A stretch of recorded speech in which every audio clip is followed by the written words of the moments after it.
Magpapatuloy ang maulang panahon sa Luzon ngayong gabi at bukas na madaling araw. Base po yan sa datos ng Metro Weather. Sa umaga, western section ng Central at Southern Luzon ang uulanin. At pagsapit ng tanghali hanggang gabi, uulanin na rin ang ibang bahagi ng Central Luzon.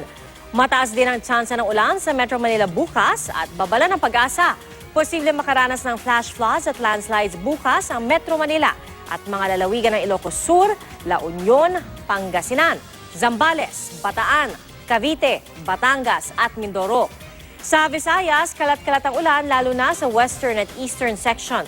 Ayon po sa pag-asa, dulot pa rin ng hanging habagat ang mga pag-ulan sa Luzon at western Visayas. Pinalalakas ito ng dalawang weather system sa labas ng PAR, ang low-level circulation sa southern coast ng China at tropical storm Shantou na nasa Pacific Ocean.